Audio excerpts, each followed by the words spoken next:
Amanda, I want to play a game.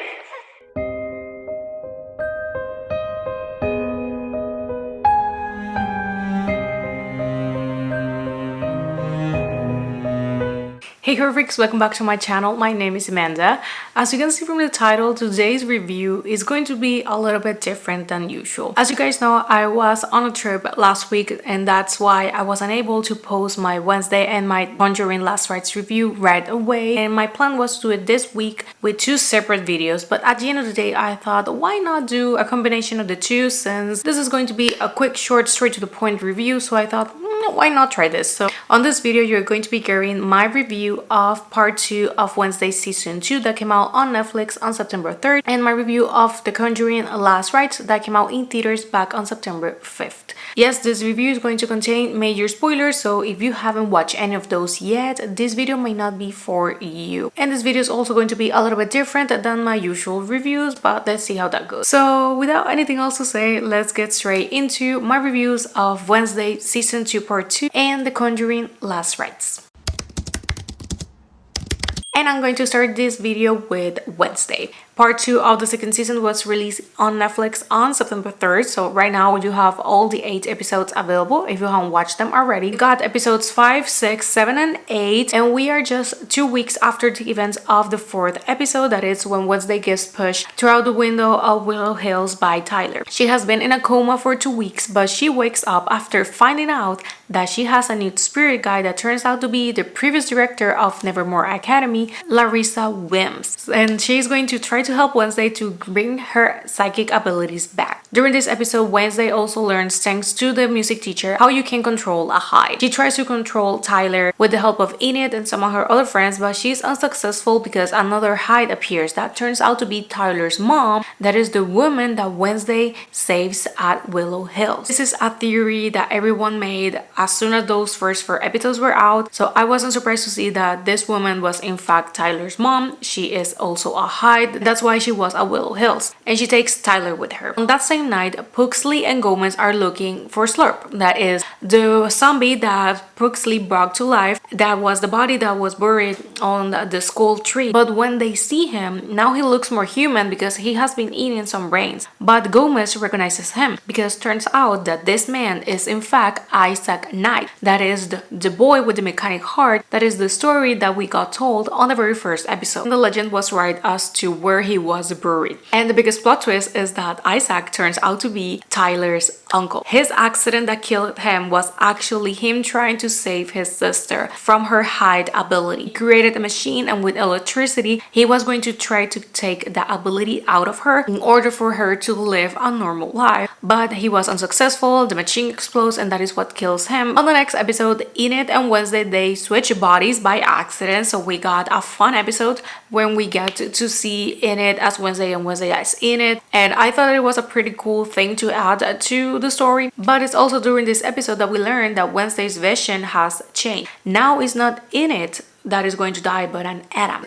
We don't really know who, but definitely an Adam is in danger. On the next episode, we get the gala and we get the reveal, to nobody's surprise, that the new director, he had some suspicious intentions, especially with the Adam's fortune. He wanted the grandma's fortune for him instead of Nevermore, but that is revealed during the gala. We also get a dance sequence of Agnes and Enid that was so fun to watch, and a cool addition with a new Lady Gaga song that was made specifically for this. We also get on this episode the participation of Lady Gaga, but she appears just like a few minutes, so there's not much to comment on that. And it's on the last episode that we get the explanation as to why Gomez recognizes Isaac, and key part of the accident, and is that Gomez had the same electricity ability as Puxley, and Isaac was going to use Gomez because they were friends, and he was going to use Gomez and his electricity ability in order to save the sister, but that was going to kill Gomez. So he has him attached to the machine. He is taking out the electricity of Gomez to use it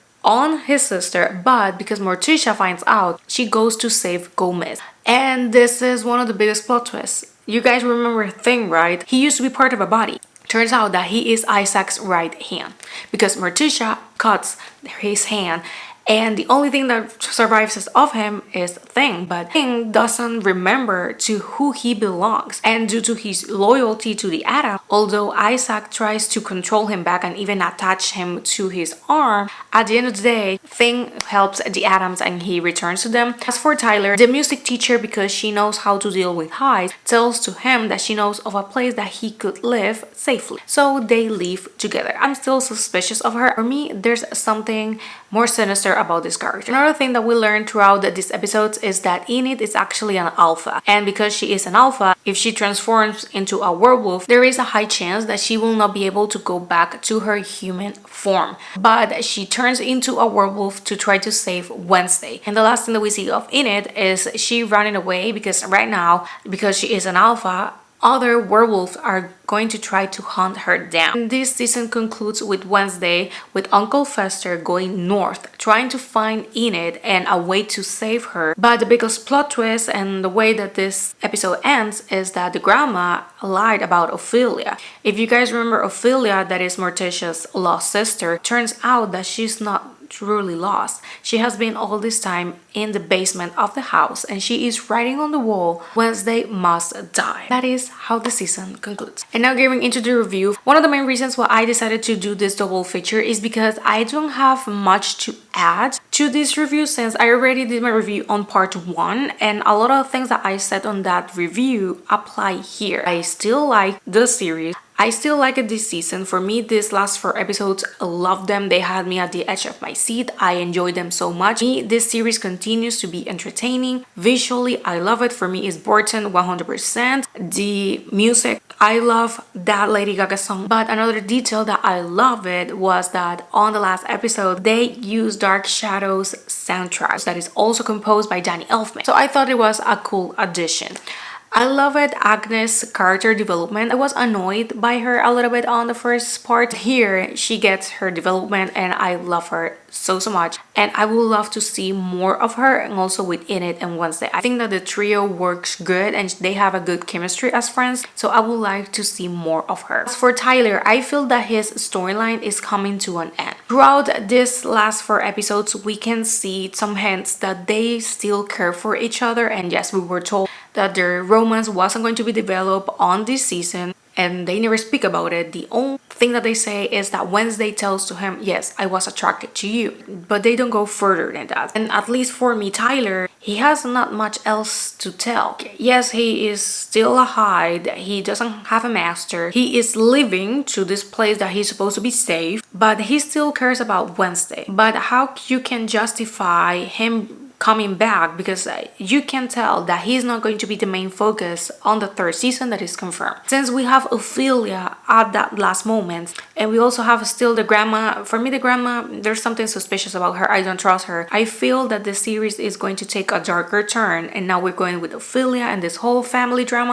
So at least on my perspective, Tyler's storyline has come to an end. The only way to justify him returning is to help Wednesday, and that would mean that they have to be in good terms and they have to either end as very good friends or as a couple. But I don't see how we can go further with Tyler. So on my general opinion, so my ranking stays the same. For me, this is a 4 out of 5, an 8 out of 10. The general ranking of the season is the same. I enjoyed it so damn much. I am dying to see that 3rd season. I am going to be patiently waiting. I love Wednesday. I love the Addams. I love Jenna Ortega. I love Tim Burton. So for me, this is the perfect thing to watch. I know that a lot of people criticizes this new family dynamic that we get, but I feel that it's the right thing to do because we get a new perspective rather than the comedy that we are used to see and that good family union. I feel that here having some drama and some secrets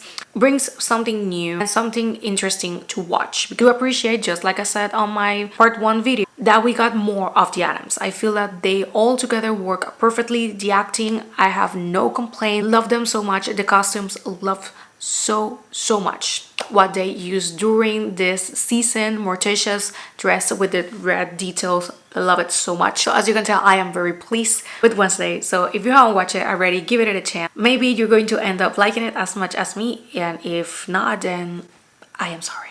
And ending with Wednesday, now let's go to my review of The Conjuring Last Rites. Officially released in theaters on September 5th, this one follows paranormal investigators Ed and Lorraine Warren take on one last terrifying case involving mysterious entities they must confront. This is the fourth film of The Conjuring and is the ninth film of the franchise as a whole, and is the ending of the main timeline that are Ed and Lorraine Warren. Yes, this is the last time that we're going to be seeing Vera Farmiga and Patrick Wilson as Ed and Lorraine. That's why there's so many people, including myself, that we are saying goodbye to them, because a new series has been announced by HBO that they are working on it, and of course we're going to be seeing more. But as for the main timeline of this franchise, it's over. So I'm a little bit sad about that, I'm not gonna lie. I am not the biggest fan of the Conjuring universe as much as everyone else, but I still appreciate their work. I do acknowledge the huge success of this franchise,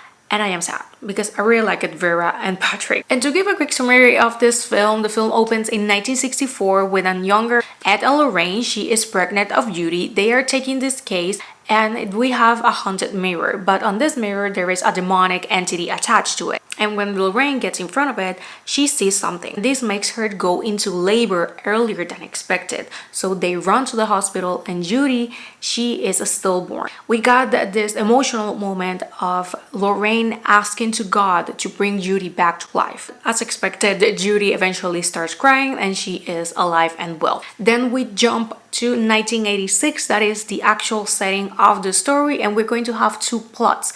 We have Ed and Lorraine with Judy, that she's about to get married, and we also get the case that this movie is loosely based on. And I say loosely because after doing research, you realize that there are a lot of differences between what is presented on the movie and what actually happened. The case is the Smurls family. They were claiming that something was haunting their house, and we get to see what happens to them. But what triggers all of this is the same mirror that we saw at the beginning. And that is going to be the main focus and what is going to attach these two stories, because while the Smurls are having all of this with the entity, the Warrens, they have retired because Ed is having health problems. He cannot really handle doing this type of work anymore, but Judy is getting visions more and more frequently, and while Lorraine showed her how she can shut them out, it has come to a point that she has to confront them. Eventually they end at the Smurls house because Judy feels drawn to this case.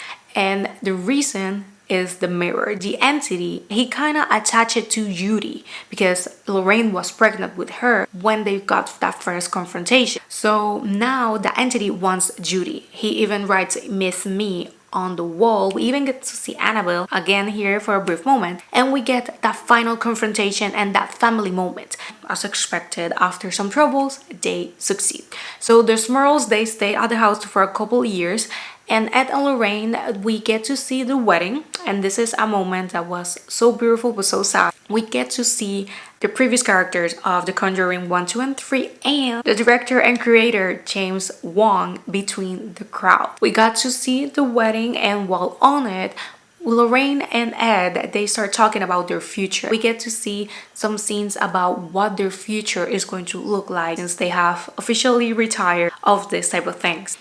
And right at the end, that is how the film concludes. But don't leave so soon of the theater, because we get to see some real footage of real Ed and Lorraine Warren, that by now both of them have passed away. And this is the way to saying that full goodbye to them, and that is how the film concludes. Now gearing into the review. I have always been skeptical of the final movie, but I do feel that this one is indeed the final movie of Patrick Wilson and Vera Farmiga as Ed and Lorraine. That's 100%. If we're going to be seeing more of Judy and her husband, maybe, maybe not, we don't really know. And this is indeed a goodbye movie. The good things about this movie is that it's entertaining. We get that goodbye. We got to see some of those characters again. I was really happy to see James Wong once again. And we get another interesting case to learn about. But I have to say that the film is a little bit messy and underwhelming, because we have those two plots that they have to come together at some point. Yes. But the problem is the way that it's told. The narrative never finds a pace or a structure. We go back and forth, back and forth, back and forth, and then we stay a lot here and then we stay a lot there. So the way that they're trying to balance things out is not working. It's a lot to digest, and also this is the longest movie. You can really tell that is the longest movie. It does feel like it. There were a lot of things that they needed to put here, that's true, but the way that is structured, I feel that they could have done it differently in order to be better, because it's not that you cannot understand what is happening, but it kind of takes you out, because we get a lot of family drama and stuff, but then we also get a lot of the haunting experience. But I will have to say that the family drama nostalgia overpowers the horror and the scary moments. I am not someone that gets scared of these things, but if you're expecting this movie to be on the same level as the previous ones, I have to say that it's not. For me, the best one of this franchise is still the first one of The Conjuring. That is unmatched, at least in my opinion.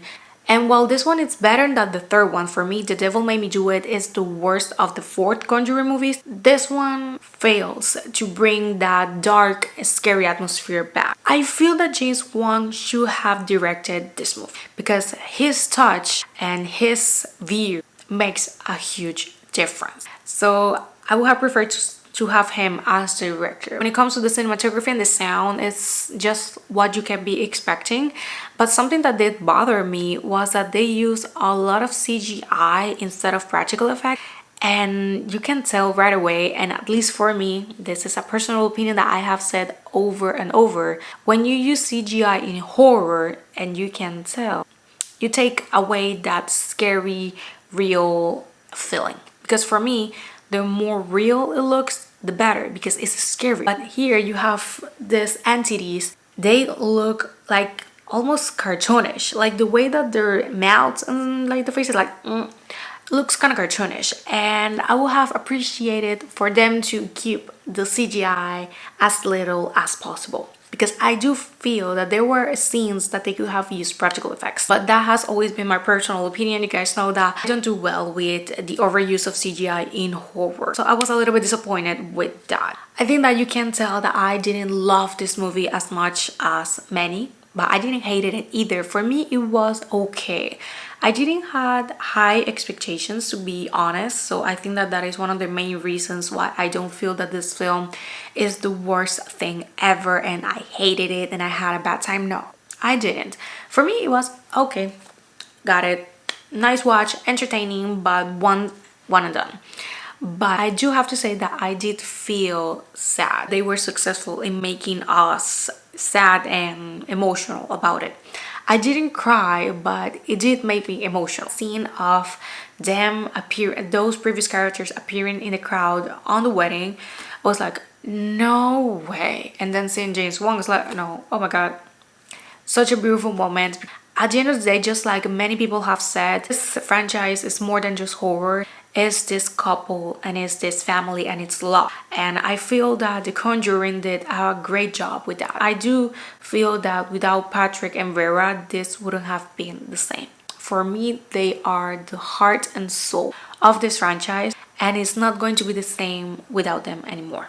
I am aware that what we get of this couple is not completely real, but I do like what they did. Their work as actors was magnificent, so I am happy that we got to see them one last time. And Patrick and Vera, I would love to see them again together in another project. Those two are amazing in what they do. They are both great in their own individual horror movies. So I am really happy for them and I love them very much. So I am excited to see what will be coming next of them. But as for The Conjuring, Last Rites is going to be a 3 out of 5 and a 6 out of 10. If I had to rank these movies, it's going to have to be coming from the worst to the best. It's going to be 3, 4, 2, and 1. But with this, I have ended this video and this double feature review. Thank you guys so much for watching. I hope that you guys have liked this. If not, I am so sorry. But I hope that you guys have enjoyed this video. Let me know down below your thoughts about each two, whatever you want to tell me. Thank you so much for watching, and I'm going to see you guys on my next video. That is going to be my review of The Long Walk. So thank you so much for watching, and I'm going to see you guys on the next one. Bye!